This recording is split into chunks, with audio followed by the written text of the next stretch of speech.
एक छोटा सा बच्चा जो स्कूल में पढ़ता था वो विंटर वेकेशन में अपने नाना जी के यहाँ घूमने जाता है।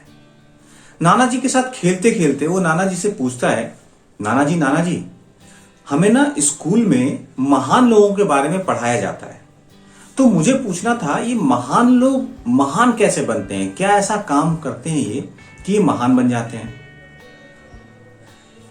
नाना जी बोलते कि अच्छा एक काम करते हैं, सबसे पहले हम लोग मार्केट चलेंगे और मार्केट से 2 पौधे खरीद के लाएंगे। वो नाना जी के साथ मार्केट चला जाता है। नाना जी मार्केट से 2 पौधे खरीद के वापस जब घर आते हैं तो घर आने के बाद वो एक पौधे को घर के अंदर एक गमले में लगा देते हैं और दूसरे पौधे को घर के बाहर जाके लगा देते हैं। बच्चे को समझ नहीं आता कि नाना जी ने दोनों पौधों को अलग अलग जगह क्यों लगाया है। वो नाना जी से पूछता है। नाना जी बोलते हैं अच्छा मेरे को ये बताओ, इन दोनों पौधों में से सबसे बड़ा पौधा कौन बनेगा, कौन पौधा सबसे महान बनेगा।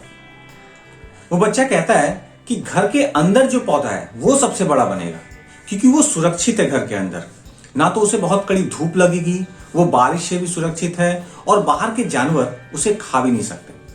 नाना जी बोलते ठीक है देखते हैं। इस तरह से 1 साल निकल जाता है और 1 साल के बाद फिर से वो छुट्टियां मनाने नाना जी के यहाँ आता है और नाना जी के साथ खेलते खेलते फिर से वही प्रश्न पूछता है कि नाना जी ये महान लोग महान कैसे बनते हैं।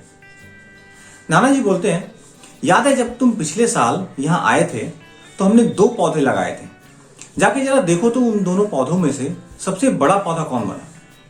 वो दौड़ के जाता है और सबसे पहले वो घर के अंदर वाले पौधे को देखता है। वो पौधा काफी बड़ा हो चुका होता है। वो नाना जी के पास वापस आता है और कहता है कि नाना जी मैंने बोला था ना घर के अंदर जो पौधा लगा है वो सबसे बड़ा बनेगा। नाना जी बोलते हैं अच्छा एक बार जाके बाहर वाले पौधे को देखो तो कि वो कितना बड़ा बना है। वो घर के बाहर जाता है और जाके देखता है कि वहां तो कोई पौधा ही नहीं है। उस पौधे की जगह एक बड़ा सा पेड़ बन चुका है। उसे समझ नहीं आ रहा होता है। वो वापस नाना जी के पास आता है और पूछता है कि ये जो बाहर पौधा आपने लगाया था ये इतना बड़ा पेड़ कैसे बन गया। नाना जी ने कहा कि घर के अंदर जो पौधा था उसने किसी तरीके की कोई परेशानी नहीं झेली और बिना परेशानी के कोई बड़ा नहीं बनता, कोई महान नहीं बनता। जो पौधा घर के बाहर लगा हुआ था उसने कड़ी धूप भी झेली, तेज बारिश को भी झेला, हर तरह की समस्याओं को झेला, तब जाके वो बड़ा बना है। सो कहानी का मैसेज बहुत ही सिंपल है। जो भी चैलेंजेस हम लाइफ में फेस करते हैं वो चैलेंजेस हमें ग्रो कराने के लिए आते हैं। हर एक चैलेंज हमारे लिए ग्रोथ अपॉर्चुनिटी की तरह होता है। So that's it in this video. Good luck, love you all.